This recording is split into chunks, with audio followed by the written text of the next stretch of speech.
নেসার একটা আয়াতে আল্লাহ বলেছেন মুনাফিকেরা নামাজে অলস। নামাজে কি অলস।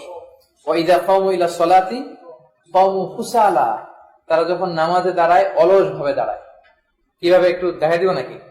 ধরেন সুন্দরভাবে হাতটা বাড়তে হবে না, করতেছে দেখবেন কিছু কিছু ছেলে আছে মানে তার কোনো গুরুত্বই নাই সালাতে, সে যে আল্লাহর সামনে দাঁড়াচ্ছে এই চিন্তাটাই তার নাই। বরং সাহাবারা নামাজে দাঁড়ালে দুনিয়া সব ভুলে যেতেন। আলী রাদিয়াল্লাহু তাআলা আনহুর পায়ের মধ্যে একবার যুদ্ধে একটা তীর বিঁধে যায়, প্রচন্ড জখম হয়, এটা বের করতে গেলে উনি চিৎকার মারে, এত এত গভীরে এটা ঢুকে যায়। রাসূল সাল্লাল্লাহু আলাইহি ওয়াসাল্লাম বললেন কেয়ার করা, আকিমিস সালাহ ইয়া বিলাল, একামত দাও। একামত দিল। বিষ্ণু ইসলাম চুপিসারে এক সাহাবীকে বললেন, আমি প্রথম কাতারে যখন মাগরিবের নামাজের প্রথম রাকাতে যাব, তেলাওয়াতের ভিতরে ঢুকে যাব, আস্তে করে তুমি দ্বিতীয় রাকাত থেকে নামাজ ধরবো, আস্তে করে কাতারে ঢুকে আলিফ পা থেকে তীর বের করে ফেলবো। বিষ্ণু ইসলাম নামাজ শুরু করলেন।